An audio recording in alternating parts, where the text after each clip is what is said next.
Hello लोगोफोर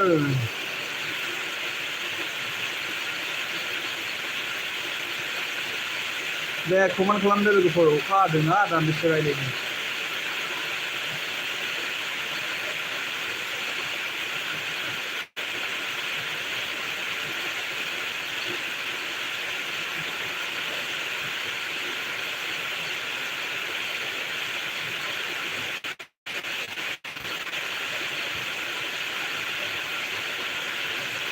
hello गाइसमोन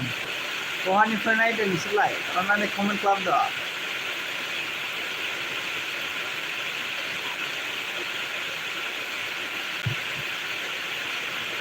Dilema.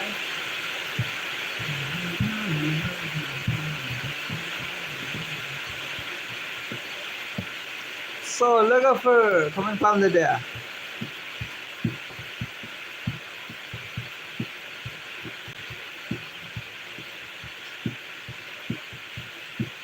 सोर बबेनिफ्राय नायदों कमेन्ट खालामदो दान्दिसे रायलायनि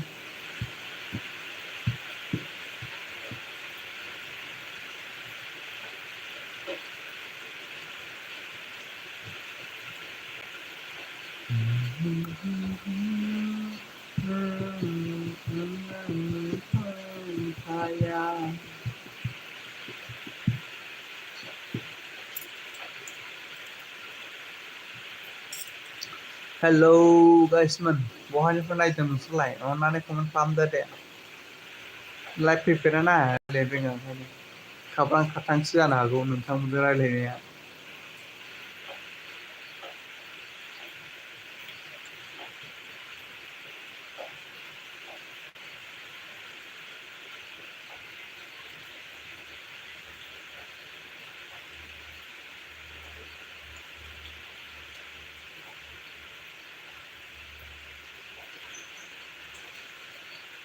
हेलौ लोगोफोर 2 मिनिट जाबाय नै दाबो रावबो कमेन्ट खालामा माथो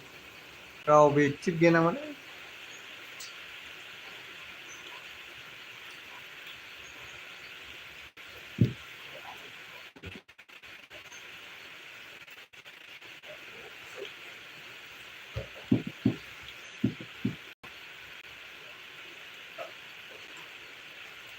दे लोगोफोर कमेन्ट खालामदो दे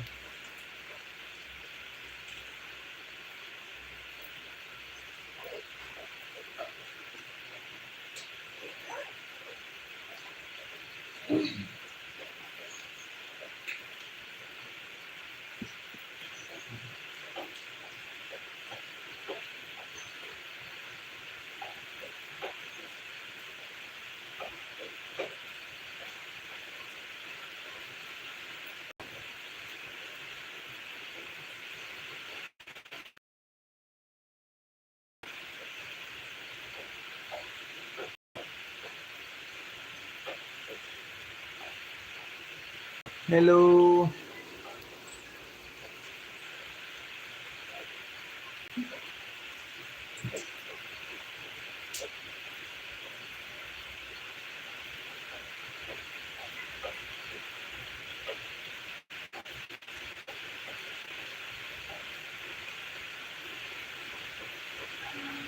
नोंथांमोना रायलायाबा लाइभखौ फैनो बायोलै गाइसमोन